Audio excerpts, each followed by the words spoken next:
ઓમ શ્રી ગણેશાય નમઃ. જય શ્રી કૃષ્ણ મિત્રો.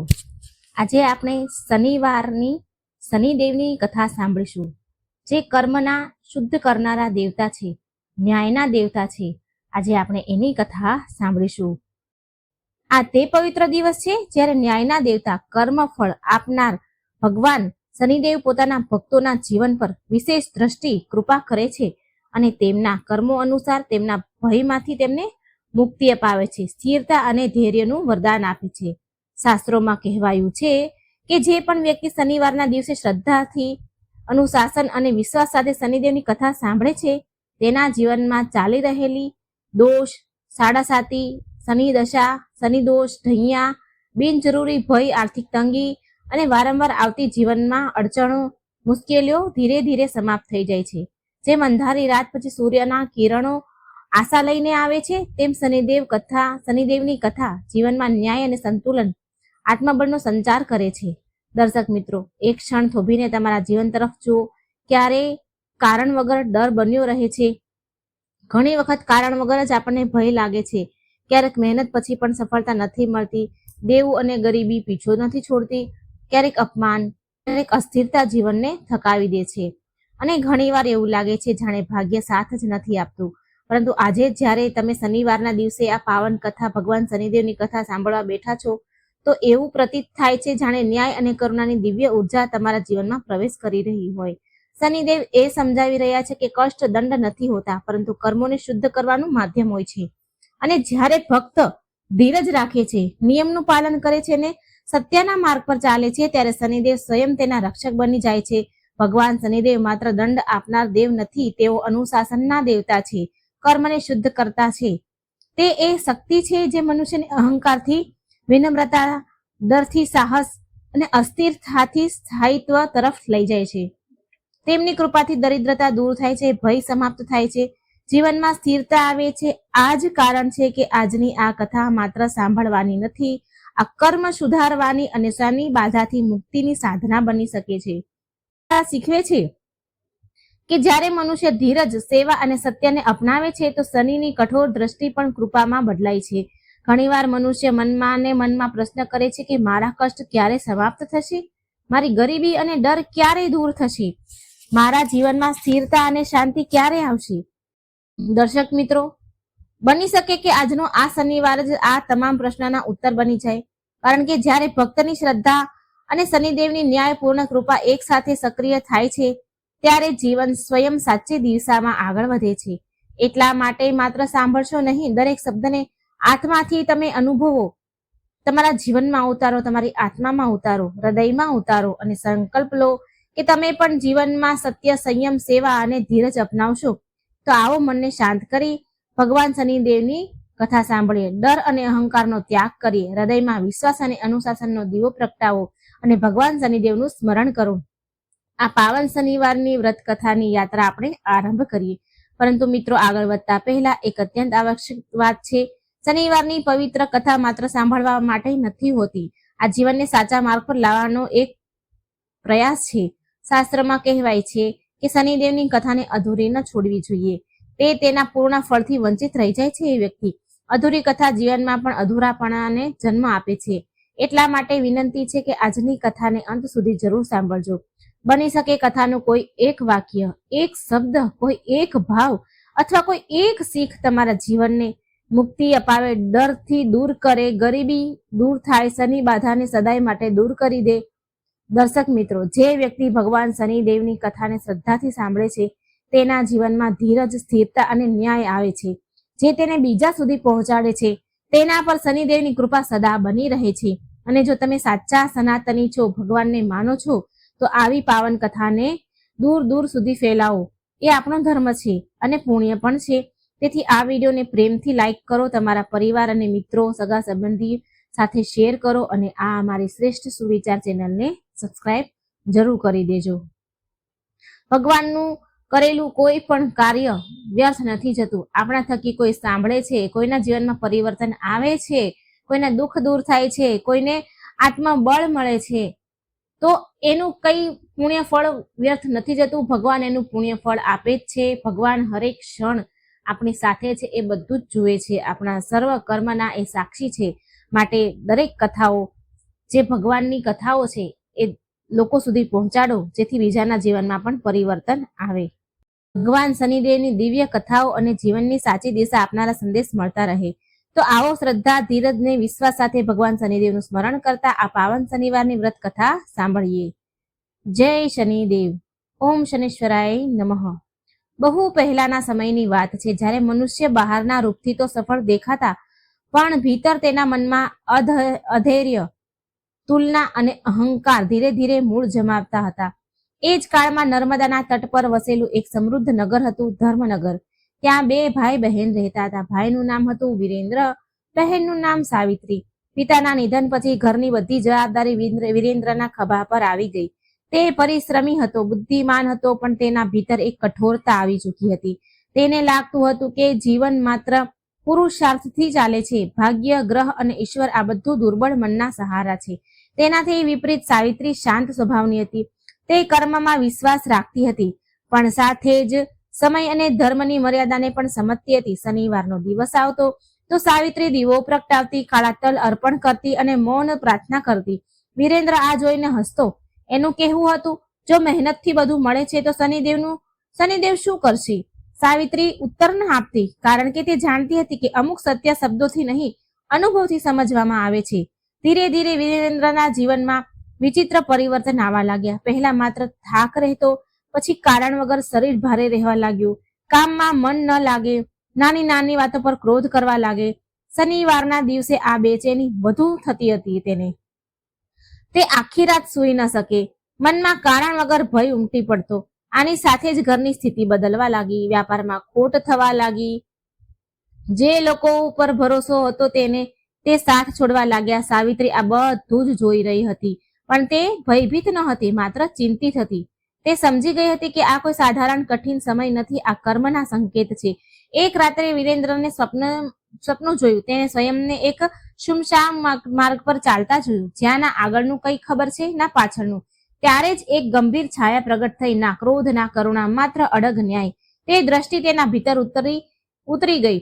તે ક્ષણે વિરેન્દ્રને પહેલી વાર અનુભવ થયો કે તેણે માત્ર કર્મ કર્યા છે, પણ ઉત્તરદાયિત્વથી બચતો રહ્યો છે. ઊંઘ ઉડી તો હૃદય ભારે થયું. ભય નહોતો, પણ ભીતર કંઈક તૂટી ચૂક્યું હતું. તેણે પહેલી વાર બહેનનું કહ્યું, કદાચ હું ખોટો હતો. બહેનને એમ કહ્યું કે કદાચ હું ખોટો હતો બહેન. આ વાક્ય તેના જીવનનો વળાંક બની ગયું. આગલા શનિવારે તેણે કામ બંધ રાખ્યું. સાવિત્રીની સાથે બેસીને પહેલી વાર મૌન રાખ્યું. કોઈ મંત્ર નહીં, કોઈ દેખાવ નહીં, માત્ર સ્વીકાર. તેણે જાણ્યું કે શનિદેવ દંડ નથી આપતા. તે તો એ જ પાછું આપે છે જે મનુષ્ય વર્ષો સુધી પોતાના ભીતર સંચિત કરે છે. ત્યારબાદ પરિવર્તન સરળ ન હતું. ક્યારેક તેના અહંકાર ફરી માથું ઉચકતો, ક્યારેક શંકા ઘેરી લેતી, પણ સાવિત્રી દરેક વખતે તેને યાદ અપાવતી, ધીરજ પણ એક કર્મ છે. સમયની સાથે વિરેન્દ્રનો સ્વભાવ બદલતો ગયો. તે ક્રોધમાં નિર્ણય નહોતો લેતો, લાભથી પહેલા ન્યાય જોતો. શનિવારે તે શ્રમિકોને વિશ્રામ આપતો, નિર્ધનોની સહાય કરતો, સૌથી કઠિન પોતાના ભીતરના કઠોરપણાને ઢીલું છોડવાનો પ્રયાસ કરતો. બીમારી પૂરી રીતે ન ગઈ, પણ તેનો ભય જતો રહ્યો.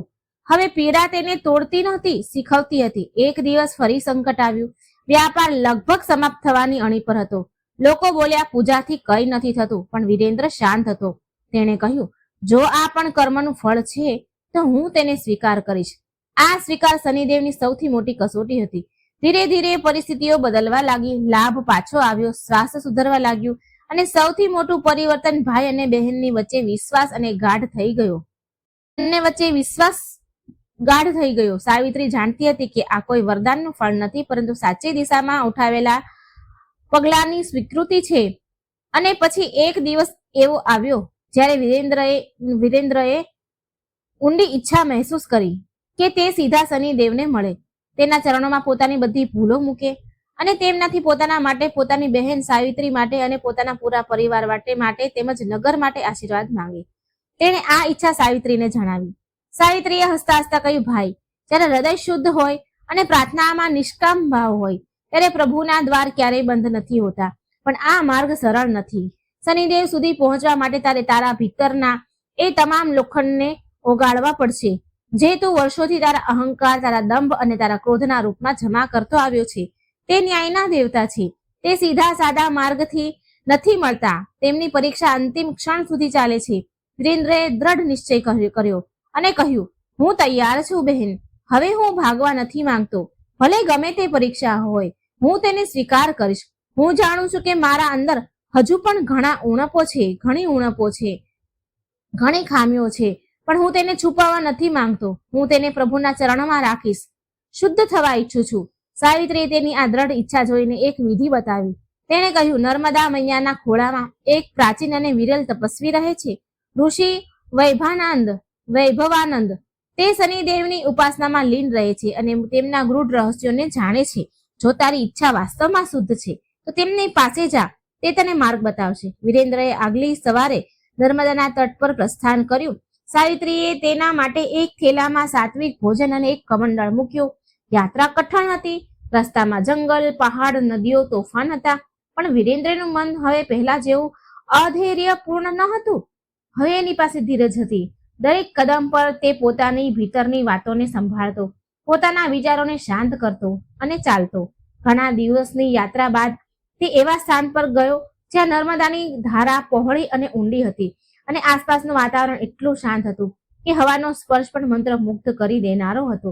એક વિશાળ પીપળાના વૃક્ષ નીચે એક ઝૂંપડી દેખાણી. એ ઝૂંપડીની સામે ધૂણી ધખી રહી હતી. તેની પાસે એક વૃદ્ધ તપસ્વી ધ્યાન મગ્ન બેઠા હતા. તેમની આંખો બંધ હતી, પણ તેમના ચહેરા પરથી એક એવું તેજ નીકળી રહ્યું હતું જે સીધું હૃદયને સ્પર્શ કરી લેતું હતું. વિરેન્દ્રએ દૂરથી જ દંડવત પ્રણામ કર્યા અને વિનમ્રતાથી ત્યાં ઊભો રહી ગયો. કલાકો વીતી ગયા. સૂર્ય ઢળવા લાગ્યો. ત્યારે આરાધ્ય વૈભવાનંદે આંખો ખોલી અને વિરેન્દ્ર તરફ જોયું. તેમની દ્રષ્ટિમાં ના તો આશ્ચર્ય હતું, ના તો પ્રશ્ન. એવું લાગ્યું જાણે તેઓ તેના આવવાની પ્રતીક્ષા જ કરી રહ્યા હોય. આવી જા પુત્ર, તેમણે સાદ આપ્યો. વિરેન્દ્રએ ઝૂંપડીની નજીક જઈને ફરી પ્રણામ કર્યા અને પોતાનો પરિચય દીધો. ઋષિ હસ્યા. ધર્મનગરથી આવેલો તે યુવક જેણે પોતાના અહંકારનો દાહ કર્યો છે અને હવે શુદ્ધિકરણ ઈચ્છે છે.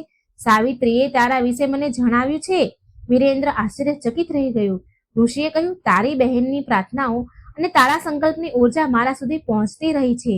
સારું થયું જે તું આવી ગયો. શનિદેવ સાથે સાક્ષાત્કારની ઈચ્છા રાખનારો દરેક સાધના સરળતાથી તેમના સુધી નથી પહોંચી શકતી. તારે એક સાધના કરવી પડશે. 7:30ની સમાપ્તિ નહીં, પરંતુ પોતાના કર્મ પ્રત્યે પૂર્ણ સમર્પણ અને પ્રાયશ્ચિતનો માર્ગ અપનાવવો જ પડશે. ઋષિએ આગળ કહ્યું, આવતા 7 શનિવાર તું અહીં જ નર્મદા તટ પર રહીશ. પ્રતિદિન નર્મદા મૈયાની આરાધના કરીશ અને તેમનાથી તારા અંદરના બધા વિષ, બધી કઠોરતા, બધી નકારાત્મકતાને વહાવી લઈ જવાનું વરદાન માંગીશ. તું માત્ર જળ અને ફળ પર રહીશ. રાત્રિમાં તું આજ પીપળાના વૃક્ષની નીચે બેસીને ઓમ શનૈશ્વરાય નમઃ મંત્રનો જાપ કરીશ. 7મા શનિવારની રાત્રે જ્યારે ચંદ્ર અડધો હોય અને આકાશમાં શનિનો પ્રભાવ સર્વોચ્ચ હોય ત્યારે તારે એક વિશેષ યજ્ઞ કરવો પડશે. તે યજ્ઞની અગ્નિમાં તારી તે તમામ વસ્તુઓને સમર્પિત કરવી પડશે જે તારા અહંકાર અને ભૌતિક લગાવનું પ્રતીક છે. આ કઠિન હશે કારણ કે મન તેને છોડવા માટે ઘણા બધા બહાના બતાવશે. પણ યાદ રાખજે, તું દાન કરે છે તે જ તને મુક્ત કરે છે. અને પછી યજ્ઞ બાદ તું આજ નર્મદાના તટ પર એક ગુફામાં પ્રવેશ કરીશ, જેનો માર્ગ હું તને બતાવીશ. ત્યાં તું 3 દિવસ અને 3 રાત વિના કંઈ ખાધા પીધા માત્ર જળના સહારે ધ્યાનસ્થ રહીશ, ધ્યાન કરીશ. 4થા દિવસે જો તારી લગન અને સમર્પણ શુદ્ધ હશે તો શનિદેવ સ્વયં તારી સામે આવશે, પ્રગટ થશે. જે પણ ઈચ્છે છે એ તું માંગી શકે છે. પણ હે વિરેન્દ્ર, સાવધાન રહેજે. તેમનાથી માંગતા પહેલા તારું હૃદય પૂરી રીતે નિર્મળ અને નિષ્કામ હોવું જોઈએ, કારણ કે તે જે આપે છે તે સદૈવ ન્યાયના સિદ્ધાંત પર આપે છે. વિરેન્દ્રએ માથું ઝુકાવીને તેમની આજ્ઞા સ્વીકારી. બીજા દિવસથી જ તેની કઠોર સાધના આરંભ થઈ.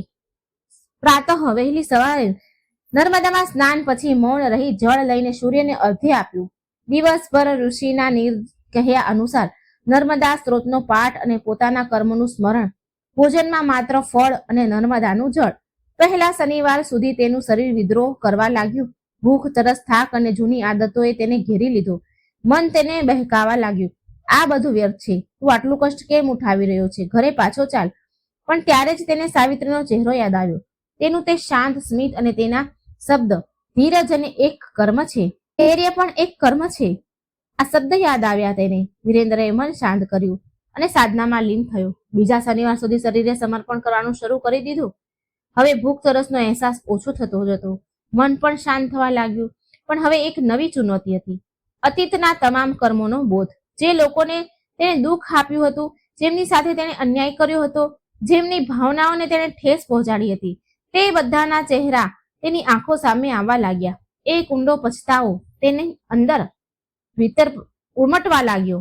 તે રડ્યો. નર્મદાની લહેરો સામે બેસીને તેણે પોતાના બધા ગુનાહ, પોતાની બધી ભૂલો માં નર્મદા સમક્ષ સ્વીકાર કરી.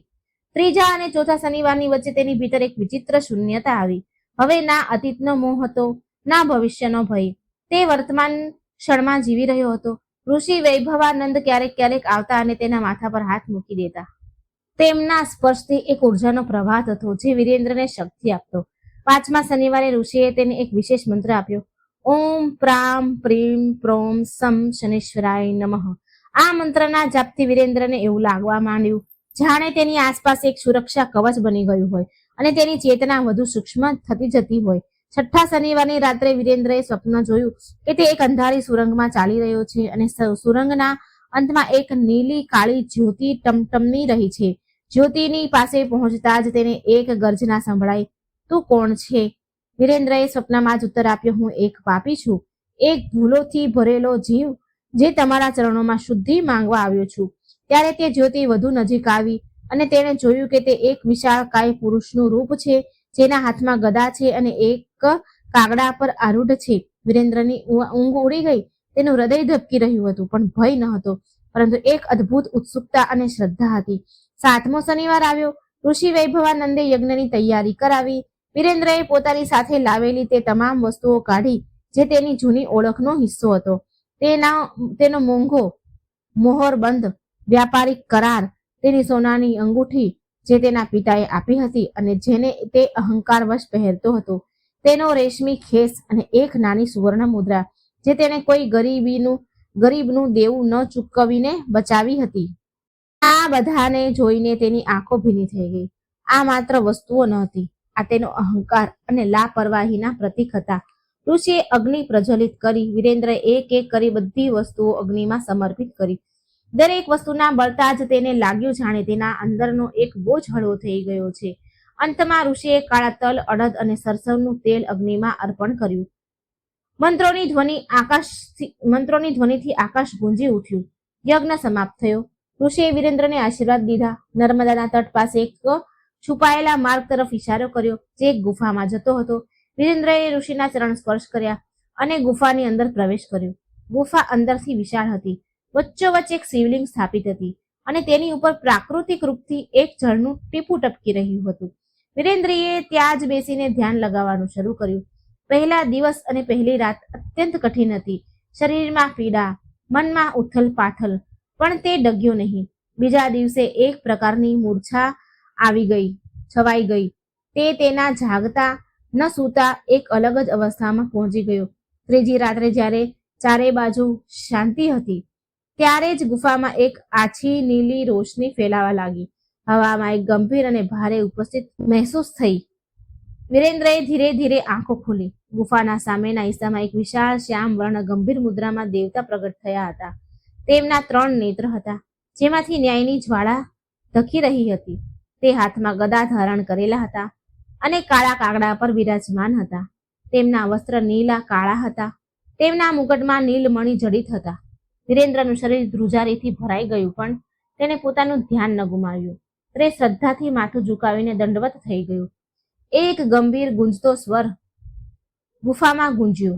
ઉઠ વિરેન્દ્ર, તે કઠોર તપસ્યા કરીને મને પ્રસન્ન કર્યો છે. માંગ, તું શું ઈચ્છે છે? વિરેન્દ્રએ માથું ઉઠાવ્યું. તેની આંખોમાં આંસુ હતા, પણ તે ભયના નહીં, કૃતજ્ઞતાના, આભારના આંસુ હતા. તેણે વિનમ્ર સ્વરમાં કહ્યું, હે શનિદેવ, હે ન્યાયના અધિપતિ, હે કર્મના ફળદાતા, હું કંઈ નથી માંગવા ઈચ્છતો. હું તો માત્ર આપના ચરણોમાં પોતાની ભૂલોનું પ્રાયશ્ચિત અર્પણ કરવા આવ્યો છું. મેં મારા જીવનમાં અહંકાર, ક્રોધ અને લોભને વશ થઈને અનેકોને દુઃખ આપ્યા છે. મેં આપની શક્તિને નકારી છે. મેં મારી બહેન સાવિત્રીની શ્રદ્ધાનો ઉપહાસ કર્યો છે.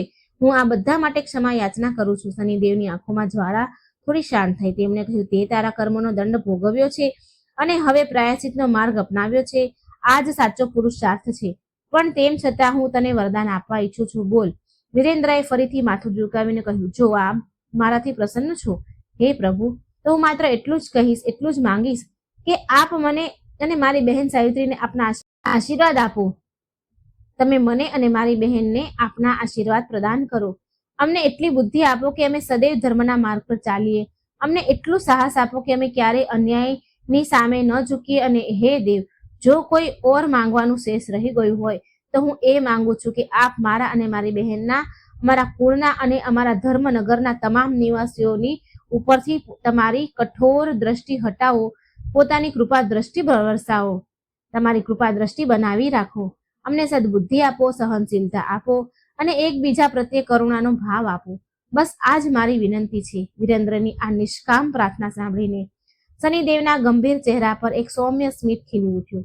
તેમણે કહ્યું, હે વિરેન્દ્ર, તું સાચે જ પરિવર્તિત થઈ ગયો છે. પહેલા તું માત્ર પોતાના માટે જીવતો, આજે તું પોતાના પરિવાર અને પૂરા નગર માટે માંગી રહ્યો છે. આ જ સાચું શુદ્ધિકરણ છે. સાંભળ, હું તને અને તારી બહેન સાવિત્રીને આશીર્વાદ આપું છું. તમારા બંનેના જીવનમાં હવે શનિની સાડાસાતી, ઢૈયા કે મહાદશાનો કુપ્રભાવ નહીં રહે. મારી કૃપાથી તમારો વ્યાપાર ફરીથી ફળશે, ફૂલશે.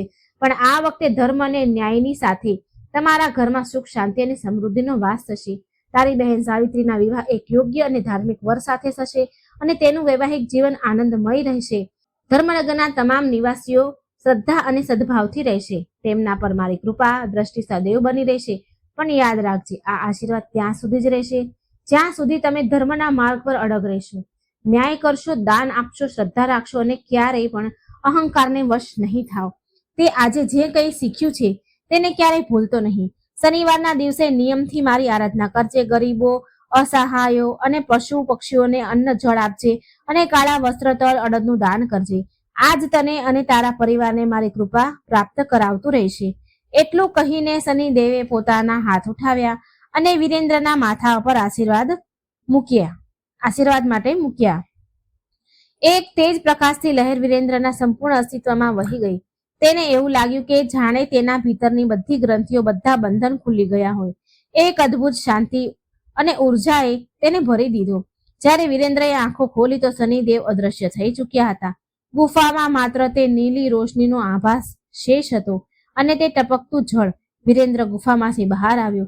સૂર્યોદય થઈ રહ્યો હતો અને નર્મદાની લહેર પર સુનેરી આભા વિખરાયેલી હતી. ઋષિ વૈભવાનંદ ઝૂંપડીની બહાર ઊભા હસી રહ્યા હતા. તેમણે કહ્યું, તારું મુખમંડળ પ્રસન્ન અને તેજોમય છે. સફળતા મળી ગઈ. હવે ઘરે પાછો જા. તારી બહેન તારી પ્રતીક્ષા કરી રહી છે. વિરેન્દ્રએ ઋષિના ચરણોમાં વારંવાર પ્રણામ કર્યા અને ધર્મનગર તરફ ચાલી નીકળ્યો. ઘરે પહોંચતા જ સાવિત્રીએ દ્વાર પર જ તેનું સ્વાગત કર્યું. તેણે જોતા જ કહ્યું, ભાઈ, તારા ચહેરા પર એક અલગ જ તેજ છે. બધું ઠીક થઈ ગયું ને?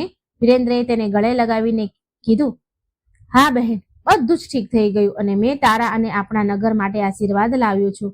તેણે બધી ઘટના સાવિત્રીને વિસ્તારથી કહી. સાવિત્રીની આંખોમાં પણ ખુશીના આંસુ આવ્યા. તેણે કહ્યું, ભાઈ, આ તો આપણા માટે સૌથી મોટું વરદાન છે. સમય વીતતો ગયો. વિરેન્દ્રએ પોતાના વ્યાપારને ફરીથી ઊભો કર્યો. પણ આ વખતે તેની નીતિઓ બદલાઈ ચૂકી હતી. તે મજૂરોને યોગ્ય મજૂરી આપતો હતો, વેતન આપતો હતો, ગ્રાહકો સાથે ઈમાનદારીથી વર્તન કરતો અને લાભનો એક હિસ્સો ગરીબો અને ધાર્મિક કાર્યોમાં દાન કરતો. શનિવારનો દિવસ તે પૂર્ણ રીતે શનિદેવની આરાધના અને સેવામાં સમર્પિત કરતો. ધર્મનગરમાં તેનું નામ હવે સન્માન અને શ્રદ્ધાથી લેવામાં આવતું. સાવિત્રીના વિવાહ એક સુયોગ્ય અને ધાર્મિક બ્રાહ્મણ યુવક સાથે થયા, જે વિદ્વાન અને દયાળુ હતા. તેમનું ગૃહસ્થ જીવન આનંદ અને શાંતિથી ભરપૂર હતું. નગરના લોકો પણ વિરેન્દ્રના ઉદાહરણથી પ્રભાવિત થયા અને શનિવારના વ્રત, દાન અને પૂજાને મહત્વ આપવા લાગ્યા. ધર્મનગર વાસ્તવમાં એક ધર્મનગર બની ગયું હતું, જ્યાં લોકો પરસ્પર સહયોગ, કરુણા અને ન્યાયની સાથે રહેતા હતા. વિરેન્દ્રએ સાવિત્રીનું જીવન લાંબુ અને સાર્થક રહ્યું. તેમણે હંમેશા એ જ શિક્ષા આપી કે શનિદેવ ભલે કઠોર ન્યાય કરે છે, પણ તે એના પર જ કૃપા કરે છે જે પોતાના કર્મોનું દાયિત્વ લે છે. પ્રાયશ્ચિત કરે છે અને બીજાના કલ્યાણ માટે જીવે છે. ભક્તિ, શ્રદ્ધા અને સદાચાર એ જ શનિદેવને પ્રસન્ન કરવાનો સાચો માર્ગ છે. અને આ પ્રકારે વીરેન્દ્ર અને સાવિત્રીની કથા ધર્મનગરમાં પેઢી પર પેઢી સંભળાવવામાં આવતી રહી, જેનાથી લોકોને એ સંદેશ મળતો રહ્યો કે ઈશ્વરની કૃપા મેળવવા માટે સૌથી પહેલા પોતાની અંદરનો અહંકારને ત્યાગ કરવો જોઈએ. હૃદયનું શુદ્ધિકરણ જરૂરી છે. શનિદેવનો આશીર્વાદ સદાય તેમના પર રહે છે, જે ન્યાયના પથ પર ચાલે છે, ધીરજ રાખે છે અને બીજાના દુઃખોમાં સહાયક બને છે. આ કથા અહીં સમાપ્ત નથી થતી પ્રિય ભક્ત મિત્રો, કારણ કે આ માત્ર એક કથા નથી, પરંતુ એક જીવન દર્શન છે. હવે આપણે આ કથાથી મળેલા સંદેશાઓ પર થોડી વધુ વિસ્તારથી ચર્ચા કરીએ. કથામાં વીરેન્દ્રના પરિવર્તનની પ્રક્રિયા ધીરે ધીરે થઈ. આ એકદમ ન થયું. તેને સ્વપ્નના માધ્યમથી સંકેત મળ્યા, પછી તેણે પોતાની ભૂલ સ્વીકારી, પછી તેણે તપસ્યા અને સાધનાનો માર્ગ અપનાવ્યો અને અંતે તેણે શનિદેવની સામે નિષ્કામ ભાવથી પ્રાર્થના કરી. આ પૂરું ચક્ર આપણને શીખવે છે કે જીવનમાં આવનારી કઠણાઈઓ આપણા માટે એક શીખ લઈને આવે છે, એક સબક લઈને આવે છે. જો આપણે તે સબકને સમજીએ તો પોતાના આચરણમાં સુધારો લાવીએ તો જ તે કઠણાઈઓ આપણા ઉત્થાપનનું કારણ બની જાય છે. વીરેન્દ્રએ જ્યારે પોતાના અહંકારના પ્રતીક વસ્તુઓને અગ્નિમાં સમર્પિત કરી તો આ એક પ્રતિકાત્મક ક્રિયા હતી. આપણે પણ આપણા જીવનમાં તે ચીજો, જે વસ્તુઓ, તે આદતો અને તે વિચારોને ત્યાગવો જોઈએ જે આપણા આધ્યાત્મિક વિકાસમાં બાધા બને છે. પછી તે ઘમંડ હોય, ઈર્ષ્યા હોય, દ્વેષ હોય કે પછી લોભ હોય, આ બધાને આપણે પોતાની ભીતરની અગ્નિ, આત્મચિંતન અને સંકલ્પની અગ્નિમાં બાળીને ભસ્મ કરી દેવા જોઈએ. સાવિત્રીનું ચરિત્ર ધૈર્ય અને શ્રદ્ધાનું પ્રતીક છે. તેણે ક્યારેય પોતાના ભાઈનો ઉપહાસ ન કર્યો, ના તો તેની સાથે જબરજસ્તી કરી મનાવવાની કોશિશ કરી. તે માત્ર પોતાના કર્મમાં લાગેલી રહી અને પ્રાર્થના કરતી રહી. તેનો આ ધીરજતા અને વિશ્વાસ અંતે વીરેન્દ્રના પરિવર્તનનો આધાર બન્યો. આનાથી આપણને એ શિક્ષા મળે છે કે બીજાને બદલવાની કોશિશ કરવાને બદલે આપણે સ્વયં સાચા માર્ગ પર ચાલીએ. આપણું આચરણ અને વિશ્વાસ જ બીજા પર સકારાત્મક પ્રભાવ પાડે. શનિદેવ પાસેથી વરદાન માંગવાના પ્રસંગમાં વીરેન્દ્રએ પહેલા પોતાની ભૂલો માટે ક્ષમા માંગી અને પછી નિષ્કામ ભાવથી માત્ર પોતાના અને પોતાના નગરના કલ્યાણની કામના કરી. આ આપણને શીખવે છે કે ઈશ્વરને પ્રાર્થના કરતી વખતે આપણું હૃદય નિર્મળ અને નિષ્કામ હોવું જોઈએ. આપણે માત્ર પોતાના માટે જ નહીં, પરંતુ બધાના કલ્યાણની કામના કરવી જોઈએ, કારણ કે સાચો આશીર્વાદ ત્યારે જ મળે છે જ્યારે આપણી ઈચ્છાઓ વ્યક્તિગત સીમાઓને ઓળંગીને સર્વભૌમિક થઈ જાય છે. ધર્મનગરના પરિવર્તનથી આપણને એ સંદેશ મળે છે કે જ્યારે એક વ્યક્તિ સાચા માર્ગ પર ચાલે છે તો તેનો પ્રભાવ પૂરા સમાજ પર પડે છે, માત્ર એના જીવન સુધી સીમિત નથી રહેતો. વીરેન્દ્રના બદલાવને ન માત્ર તેના પોતાના જીવનને પૂરતું, પરંતુ પૂરા નગરના જીવનને સુખદ અને સમૃદ્ધ બનાવી દીધું. એટલા માટે આપણે હંમેશા એ કોશિશ કરવી જોઈએ કે આપણા વ્યક્તિગત જીવનમાં આવેલા સકારાત્મક બદલાવ સમાજના હિતમાં પણ કામ આવે.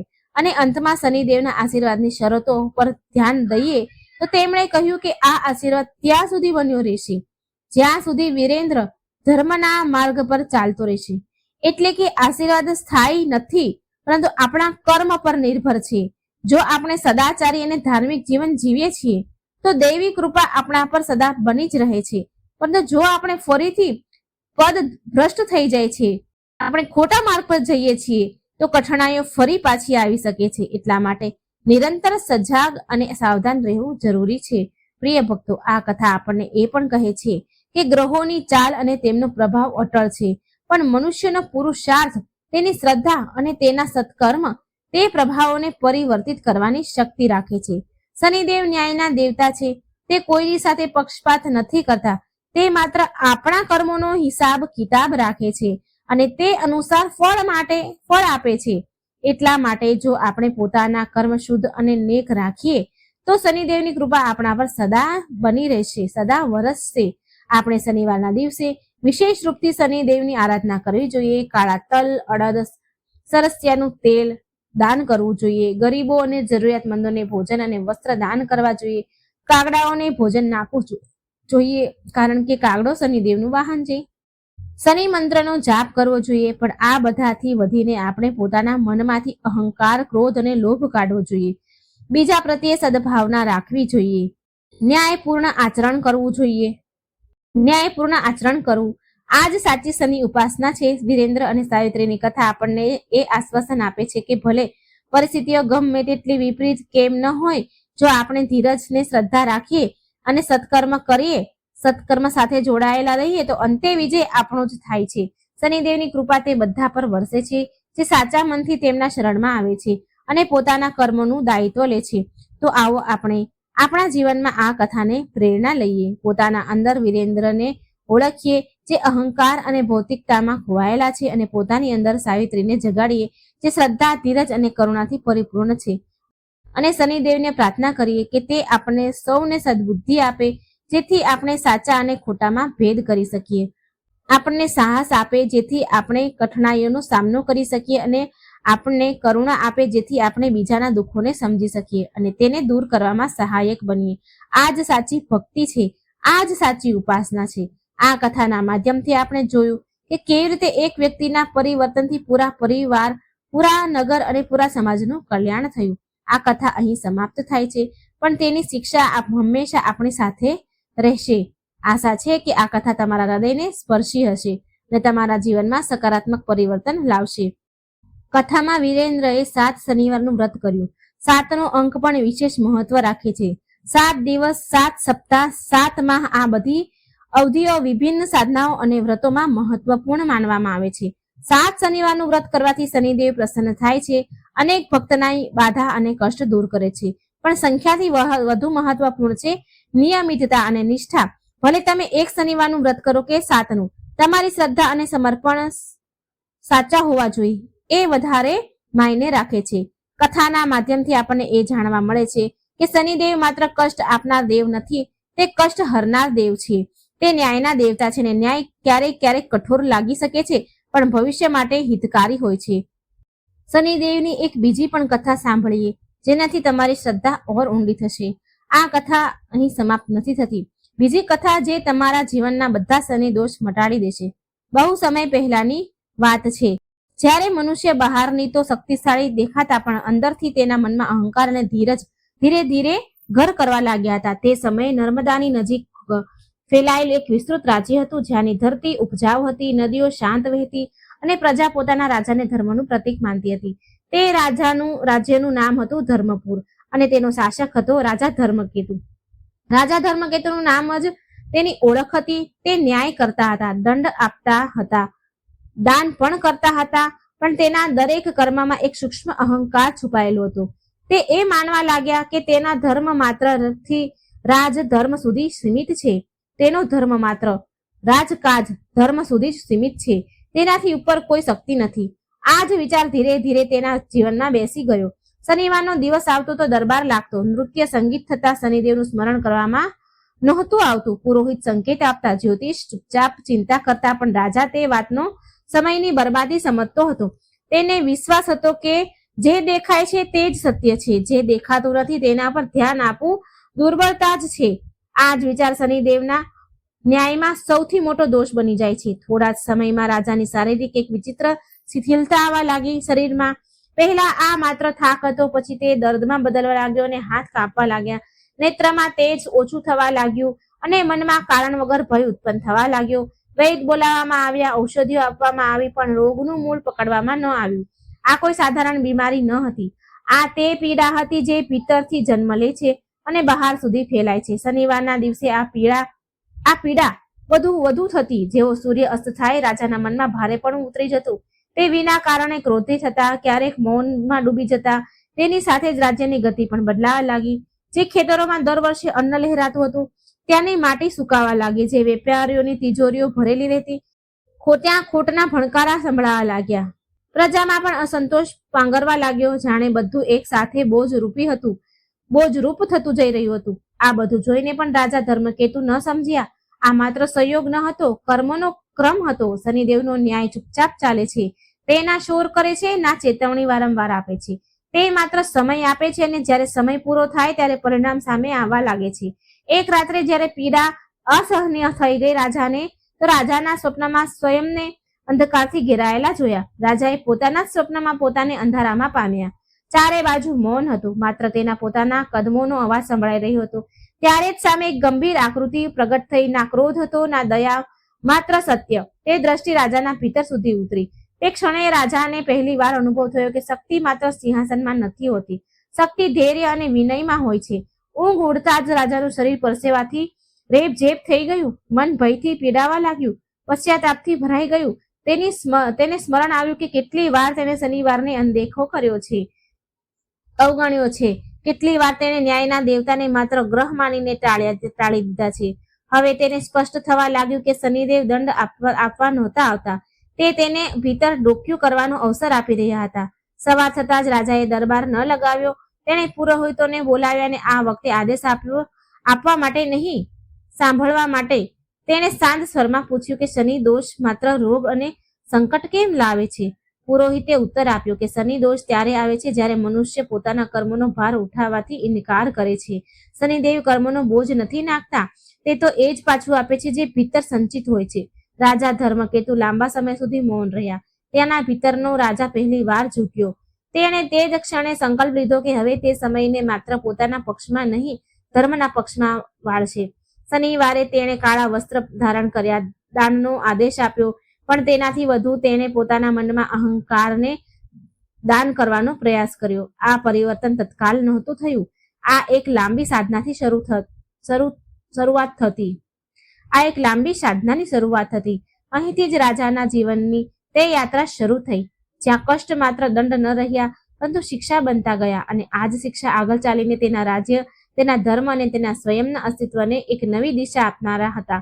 રાજા ધર્મકેતુ માટે આ પરિવર્તન માત્ર એક દિવસ કે એક વ્રત સુધી સીમિત ન રહ્યું. શનિવાર વીતી ગયો, પણ તેના મનમાં ઉઠેલી હલનચલન શાંત ન થઈ. બીજી સવારે જ્યારે તે રાજમહેલની છત પર ઊભા હતા, ઉગતા સૂર્યને જોઈ રહ્યા હતા, ત્યારે તેણે તેની અંદર એક વિચિત્ર ખાલીપો જોયો.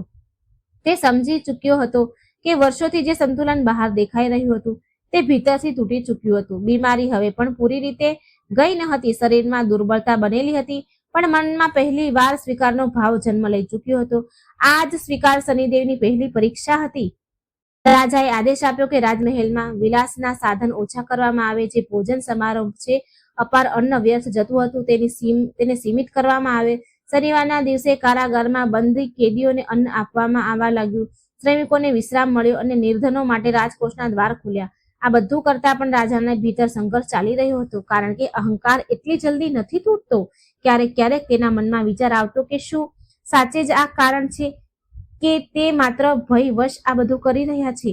પણ શનિદેવની ચાલ ધીમી હોય છે પણ ઊંડી હોય છે. જેમ જેમ રાજાનો વ્યવહાર બદલવા લાગ્યો તેમ તેમની સામે ઓર પરીક્ષાઓ આવવા લાગી.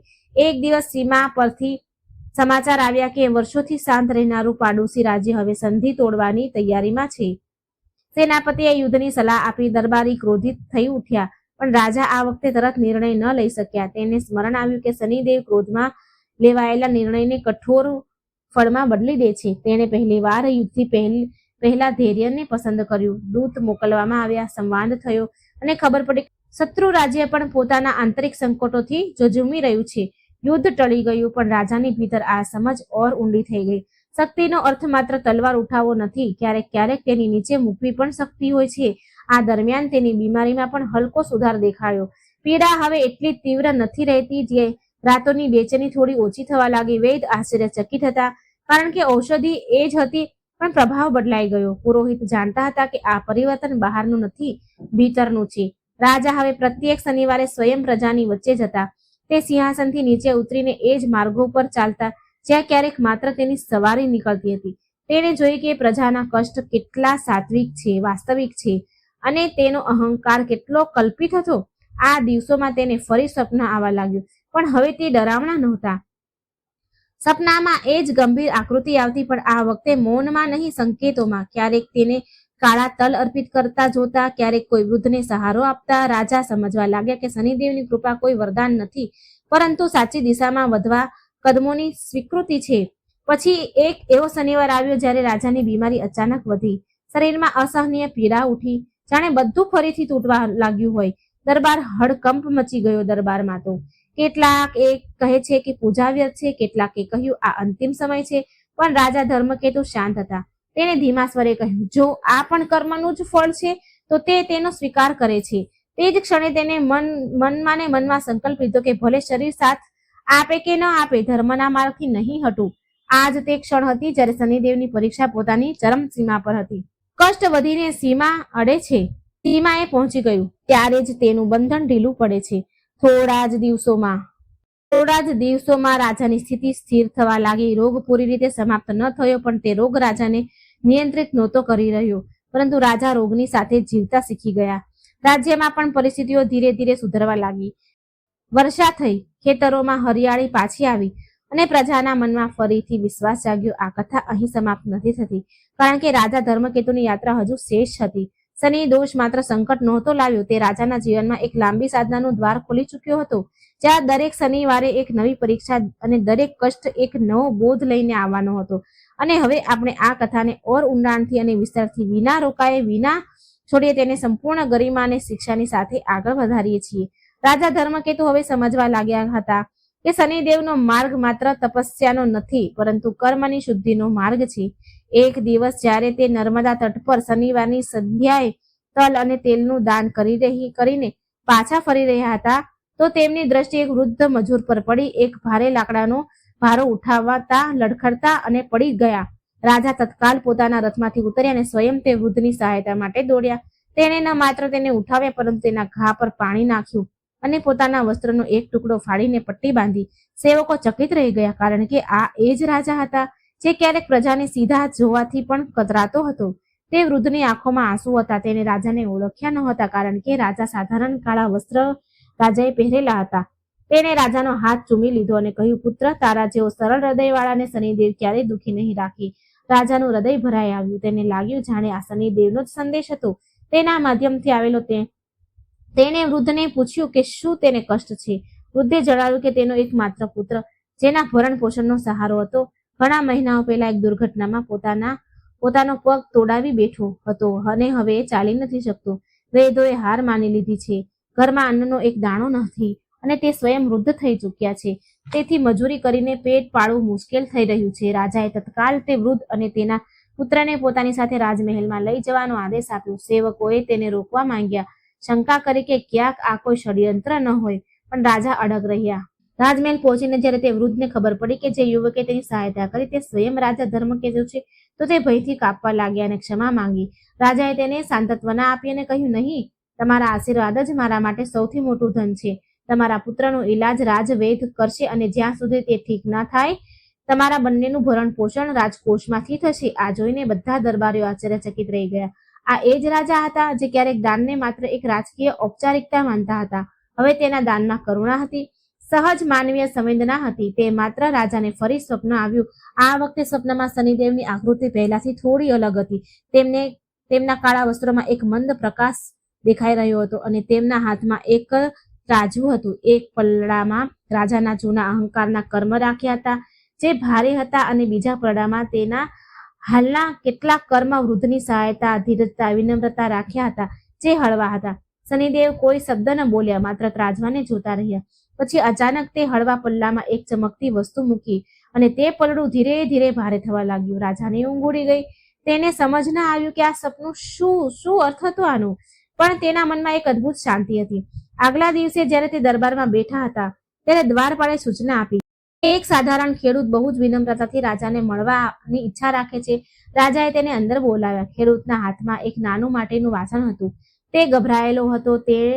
તેણે જણાવ્યું કે કાલ રાત્રે તેને એક સપનું આવ્યું હતું કે તેને રાજા માટે આ ઉપહાર લઈને જવાનું છે. વાસણમાં કાળા તલ અને સરસવનું તેલ હતું. રાજાએ જ્યારે તે વાસણને જોયું તો તેની આંખો ભરાઈ આવી. આ એ જ હતું જે તેણે સપનામાં શનિદેવના ત્રાજવામાં જોયું હતું, સાધારણ પણ શુદ્ધ ભક્તિનું પ્રતીક. રાજાએ તે ખેડૂતને સન્માનપૂર્વક ગળે લગાડ્યો અને તેને ઘણું બધું ધન આપીને વિદાય કર્યો. પણ તે માટીના વાસણને તેણે પોતાના શયન કક્ષમાં એક પવિત્ર સ્થાન પર રખાવી દીધું. આ ઘટના રાજાના હૃદયમાં એક ઊંડો બદલાવ લાવી. તેણે મહેસૂસ કર્યું કે શનિદેવની કૃપા દેખાડાથી નહીં, નિસ્વાર્થ ભાવથી કરવામાં આવેલ કર્મોથી મળે છે. હવે તેને સાધના ઓર ગહન થઈ ગઈ. તેની પ્રતિદિન પ્રાતઃકાળ ઉઠીને નર્મદામાં સ્નાન કરવાનું આરંભ કર્યું. કાળા વસ્ત્ર ધારણ કરીને શનિદેવના મંદિરમાં જતા. માત્ર કાળા તલ અને તેલનો દીવો પ્રગટાવતા અને કલાકો સુધી મૌન બેસી રહેતા, પોતાનું કર્મોનું વિશ્લેષણ કરતા.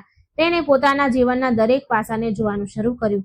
તેના ન્યાયમાં ક્યાંક ઉતાવળ ન હતી, તેના દાનમાં ક્યાંય દેખાડો ન હતો, તેની પ્રજા પ્રત્યે તેના મનમાં ક્યાંય છુપાયેલો તિરસ્કાર તો ન હતો. આ આત્મ અવલોકન કઠિન હતું, કારણ કે દરેક વખતે તેને પોતાની ખામીઓ જ દેખાતી, પણ તેને હાર ન માની. એક દિવસ તેની સૌથી વિશ્વાસપાત્ર મંત્રી, જે તેના બાળપણનો સાથી હતો, તેણે તેને પૂછ્યું, મહારાજ, આપ આટલું કષ્ટ કેમ ઉઠાવી રહ્યા છો? આપ તો રાજા છો, દેવતા પણ રાજાઓ માટે થોડી છૂટ રાખે છે. રાજાએ હસીને ઉત્તર આપ્યો, મિત્ર, આજ તો મારી ભૂલ હતી. હું વિચારતો હતો કે રાજા હોવાના લીધે મને કેટલાય વિશેષ અધિકાર છે, કે હું ધર્મના નિયમોની ઉપર છું. શનિદેવે મને બતાવી દીધું કે ન્યાયની સામે બધા સમાન છે. રાજા હોય કે રંગ, કર્મનો ફળ બધાને ભોગવવાનું છે, ભોગવવું જ પડે છે. મારું આ કષ્ટ કોઈ દંડ નથી, પરંતુ એક શિક્ષા છે. હું તેને સ્વીકાર કરું છું. મંત્રીએ જોયું કે રાજાના ચહેરા પર એક અલગ જ તેજ હતું. પહેલાનો અહંકારી તેજ ન હતું, પરંતુ એક શાંત આંતરિક પ્રકાશ હતો. રાજાની આ સાધના ધીરે ધીરે પૂરા સમાજમાં ફેલાવા લાગી. પ્રજાએ જોયું કે તેમનો રાજા વાસ્તવમાં બદલાઈ ગયો છે. તેના નિર્ણય વધારે ન્યાયપૂર્ણ થયા. તે ગરીબોની વાત ધીરજતાથી સાંભળતા, તેમની સમસ્યાનું સમાધાન તરત જ કરતા. તેણે રાજ્યમાં શનિવારના દિવસે બધા શ્રમિકોને, મજૂરોને રજાની ઘોષણા કરી. શનિવારના દિવસે બધા શ્રમિકોને રજા આપતા હતા. તેલના વેપારીઓને કાળા તલ અને સરસવના તેલનું દાન કરવા માટે પ્રોત્સાહિત કરતા હતા. કારાગારમાં કેદીઓને પુનર્વાસની વ્યવસ્થા કરી. પણ શનિદેવની પરીક્ષા હજુ સમાપ્ત ન થઈ. એકવાર ફરી એક મોટી ચુનૌતી આવી. રાજ્યમાં દુષ્કાળ પડવાની આશંકા હતી, કારણ કે સતત 2 વર્ષથી વર્ષા ઓછી થઈ હતી. ભંડાર અડધા જ ભરેલા હતા. રાજ્યના કોષગાર પણ દબાણ વધવા લાગ્યું. દરબારમાં સલાહ થઈ કે કર વધારવામાં આવે અથવા પાડોશી રાજ્યથી અન્ન ખરીદવામાં આવે, જે બહુ મોંઘું પડતું હતું. રાજાએ આ બંને સુઝાવને ઠુકરાવી દીધા. તેણે કહ્યું, જ્યારે પ્રજા સંકટમાં છે, તો રાજાનું કર્તવ્ય છે કે પોતાની સુખ સુવિધાઓને ઓછી કરે, પ્રજા પર બોજ ન વધારે. તેને રાજમહેલના ખર્ચ અડધો જ કરી દીધો. પોતાના અને પોતાના પરિવાર માટે નિત્ય આયોજિત થતા ભોજનના સમારંભ સાધારણ કરી દીધા. તેને સોના ચાંદીના વાસણોને વેચીને માટી અને કાંસાના વાસણ વાપરવાનું શરૂ કર્યું. તેને ઘોષણા કરી કે જ્યાં સુધી રાજ્યમાં અન્નની કમી છે, ત્યાં સુધી રાજા પ્રતિદિન માત્ર એક જ વાર સાદું ભોજન કરશે. આ જોઈને પ્રજાનું હૃદય દ્રવિત થઈ ઉઠ્યું. જનતાએ પણ સ્વેચ્છાએ પોતાના ઉપભોગને ઓછા કરવાનું શરૂ કરી દીધું. ધની વેપારીઓએ પોતાના ભંડારો ખોલી દીધા. ચમત્કારિક રૂપથી તે વર્ષે વાદળ મોડા આવ્યા, પણ જ્યારે વરસ્યા તો એવા વરસ્યા કે નર્મદા ઉભરાઈ આવી અને ખેતરો લહેરાવા લાગ્યા. દુકાળ ટળી ગયો. બધાએ આને શનિદેવની કૃપા માની. પણ રાજા જાણતા હતા કે આ માત્ર કૃપા નથી, પરંતુ સામૂહિક કર્મનું ફળ છે. જ્યારે શાસક અને પ્રજા બંને ધર્મના માર્ગ પર ચાલે છે, તો પ્રકૃતિ સ્વયં સહયોગ કરવા લાગે છે. આ ઘટના પછી રાજા ધર્મકીર્તિની ખ્યાતિ દૂર દૂર સુધી ફેલાવા લાગી. લોકો તેને ધર્મરાજ કહેવા લાગ્યા. પણ રાજા માટે આ ખ્યાતિ ફરી એક પરીક્ષા હતી. શું તે આ પ્રશંસામાં પોતાનો અહંકાર ફરીથી પાંગરવા દેશે? તેણે ઓર અધિક સતર્ક થઈને પોતાના સાધના ચાલુ રાખી. દરેક શનિવારે તે એક નવો સંકલ્પ લેતા. ક્યારેક તે દિવસભર મૌન રહેતા, ક્યારેક માત્ર જળ પીને વ્રત રાખતા, ક્યારેક કોઈ ગરીબના ઘરે જઈને સ્વયં ભોજન બનાવતા અને પીરસતા. તેને પત્ની રાણી સત્યવતી પહેલા તો તેના આ પરિવર્તનથી હેરાન હતી, પણ ધીરે ધીરે તે પણ તેના ધર્મના માર્ગ પર ચાલી નીકળી. તેણે પણ સોનાના આભૂષણોનો ત્યાગ કરી દીધો અને કાળા વસ્ત્ર ધારણ કરી નિર્ધન બાળકોની શિક્ષા અને વિવાહમાં સહાયતા કરવા લાગી. રાજા અને રાણીનું આ જીવન એક આદર્શ બની ગયું. સમય વીતતો ગયો. રાજાની બીમારી હવે પૂરી રીતે વિદાય લઈ ચૂકી હતી. તેના શરીરમાં પહેલા કરતા અધિક બળ હતું, ચહેરા પર પહેલા કરતા અધિક તેજ હતું, પણ હવે આ જ તેજ સહન અને સૌમ્ય હતું. આ તેજ હવે સહજ અને સૌમ્ય હતું, નિર્મળ હતું. એક દિવસ વૃદ્ધ પુરોહિતે તેને કહ્યું, મહારાજ, હવે શનિની સાડાસાતી અને ટૈયા આપના જીવનમાંથી વિદાય લઈ ચૂકી છે. આપે કર્મોનો ભાર હળવો કરી લીધો છે. હવે આપ સ્વતંત્ર છો. રાજાએ ગંભીર સ્વરમાં ઉત્તર આપ્યો, ગુરુદેવ, હું સ્વતંત્ર નથી થયો. હું તો હવે ઓર પણ બંધાઈ ગયો છું. ધર્મના બંધનમાં, કરુણાના બંધનમાં, સેવાના બંધનમાં. શનિદેવે મને બતાવ્યું કે વાસ્તવિક સ્વતંત્રતા અહંકારથી મુક્તિમાં છે, અને આ મુક્તિ એક સતત સાધના છે. હું હવે જીવનભર આ જ માર્ગ પર ચાલીશ. રાજાએ પોતાના અનુભવથી પ્રાપ્ત જ્ઞાનને એક ગ્રંથના રૂપમાં લખ્યું, શનિ સાર સમુદ્ર. આમાં તેને લખ્યું કે શનિદેવ ભયના દેવતા નથી, ન્યાયના દેવતા છે. તે આપણને શીખવે છે કે ધૈર્ય, વિનમ્રતા અને નિષ્ઠાથી કરવામાં આવેલું કર્મ જ સૌથી મોટી સાધના છે. કાળા તલ અને તેલનું દાન માત્ર એક પ્રતીક છે. અસલી દાન છે અહંકારનું દાન. શનિવારનું વ્રત માત્ર ઉપાસના નથી, પરંતુ ઇન્દ્રિયો પર નિયંત્રણ અને મનની શુદ્ધિનો દિવસ છે. રાજા ધર્મકેતુનો અંતિમ સમય આવ્યો. તે બહુ શાંતિથી સૂઈ ગયા. કહેવાય છે કે તેના અંતિમ સંસ્કાર સમયે આકાશમાં કાળા વાદળ છવાયા હતા, પણ વીજળી ન કડકી. માત્ર એક શાંત વર્ષા થઈ, જાણે સ્વયં શનિદેવ તેની ઉપર જળ અર્પિત કરી રહ્યા હોય. તેથી તેની કથા આજે પણ ધર્મપુર અને નર્મદાના કિનારે ગાવામાં આવે છે. લોકો કહે છે જે પણ શનિદેવની કૃપા ઈચ્છે છે તેને રાજા ધર્મકેતુની આ કથાને સાંભળવી જોઈએ અને સમજવું જોઈએ કે શનિદેવ ક્યારેય કારણ વગર કોઈને દંડ નથી આપતા. તે તો માત્ર આપણા પોતાના જ કર્મને આપણી સામે રાખે છે. જો આપણે તે કર્મોને સાચા મનથી સ્વીકારી લઈએ અને તેનાથી શીખી લઈએ અને સુધારવાનો માર્ગ અપનાવી લઈએ તો શનિદેવની કૃપા આપમેળે પ્રાપ્ત થઈ જાય છે, સ્વતઃ પ્રાપ્ત થાય છે. તે ન્યાયના દેવતા છે અને ન્યાયમાં કઠોરતા પણ હોય છે અને કરુણા ત્યારે જ મળે છે જ્યારે આપણે પોતાના અહંકારને તિલાંજલિ આપીને સાચા મનથી ધર્મના માર્ગ પર ચાલવાનો પ્રયાસ કરીએ છીએ. રાજા ધર્મકેતુની કથા આપણને એ જ શીખવે છે કે સંકટ આવે છે તો આપણે ડરવું ન જોઈએ, પરંતુ આત્મમંથન કરવું જોઈએ. શનિવારનો દિવસ આપણને યાદ અપાવે છે કે અઠવાડિયામાં આ અંતિમ દિવસ આપણે આપણા સપ્તાહભરના કર્મોનો હિસાબ કિતાબ કરવો જોઈએ. ભૂલો માટે ક્ષમા માંગવી જોઈએ અને આગલા સપ્તાહને બહેતર બનાવવાનો સંકલ્પ લેવો જોઈએ. કાળા તલ અને તેલનું દાન આ વાતનું પ્રતીક છે કે આપણે પોતાના અંધકારમય અહંકારને જ્ઞાનના તેલથી બાળીને ભસ્મ કરી દઈએ. નર્મદાના સ્નાન આ વાતનું પ્રતીક છે કે આપણે આપણા મનને નિર્મળ અને શાંત કરીએ. અને રાજા ધર્મકેતુનું જીવન આ વાતનું પ્રતીક છે કે કોઈ પણ કેટલો પણ મોટો કેમ ન હોય, જો તે અહંકારના પથ પર ચાલશે તો શનિદેવનો ન્યાય તેને અવશ્ય મળશે, અને જો તે વિનમ્રતા અને ધર્મના પથ પર ચાલશે તો શનિદેવ તેના પર કૃપા અવશ્ય કરશે, શનિદેવની કૃપા મળશે. એટલા માટે હે પ્રભુ શનિદેવ, અમે આપના ચરણોમાં નતમસ્તક છીએ. અમને સદબુદ્ધિ આપો, ધીરજ આપો અને એટલી શક્તિ આપો કે અમે રાજા ધર્મકેતુની જેમ પોતાના અહંકારને ત્યાગીને નિષ્ઠાથી પોતાના કર્મ કરતા આપના ન્યાયના પથ પર ચાલી શકીએ. અમે કાળા તલ અને તલનું દાન કરીએ છીએ, પણ તેનાથી વધીને અમે પોતાના મનના બધા કાળા દોષોનું દાન કરવાનો પ્રયાસ કરીએ છીએ. અમને ક્ષમા કરો, અમને સાચો માર્ગ બતાવો. ઓમ શનીશ્વરાય નમઃ.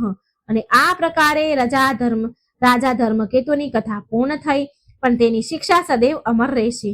જે કોઈ પણ આ કથાને શ્રદ્ધાથી સાંભળે છે, મનન કરશે અને આચરણમાં લાવશે, તેના જીવનમાંથી શનિદેવની કૃપા ક્યારેય વિમુખ નહીં થાય. તે ન્યાયના દેવતા છે અને ન્યાય જ સૌથી મોટો ધર્મ છે. આ કથાને સાંભળનાર, તેને આગળ વધારનાર અને તેને પોતાના જીવનમાં ઉતારનાર પ્રત્યેક જન પર શનિદેવની અપાર કૃપા બની રહે એવી અમે શનિદેવને પ્રાર્થના કરીએ છીએ. કથા સમાપ્ત. શુભમ ભવતુ. ઓમ શાંતિ શાંતિ શાંતિ. અને આ કથા અહીં વિરામ નથી લેતી, પરંતુ દરેક તે હૃદયમાં પુનર્જીવિત થાય છે જે અહંકારના અંધકારથી મુક્ત થઈને ધર્મના પ્રકાશ તરફ વધવાનો સંકલ્પ લે છે. રાજા ધર્મકેતુની આ ગાથા માત્ર એક કહાની નથી, એક જીવન દર્શન છે, એક આચાર સંહિતા છે. તે બધા માટે જે શનિદેવના ન્યાય અને કૃપા બંનેના સમજવા ઈચ્છે છે. આવો આપણે બધા મળીને આ કથાના સારને પોતાના જીવનમાં ધારણ કરીએ અને શનિદેવના સાચા ભક્ત બનીએ. નમો શનીશ્વરાય. આ કથા અહીં જ સમાપ્ત થાય છે. તો પ્રિય મિત્રો, આ કથા તમને કેવી લાગી કમેન્ટ બોક્સમાં જરૂર જણાવજો અને મારી આ શ્રેષ્ઠ સુવિચાર ચેનલને સબસ્ક્રાઇબ કરવાનું ભૂલશો નહીં, વિડીયોને લાઈક કરવાનું ભૂલશો નહીં. કમેન્ટ બોક્સમાં શનિદેવનું નામ શ્રદ્ધાથી જરૂર લખજો. જય શનિદેવ. જય શ્રી કૃષ્ણ. રાધે રાધે. Thank you.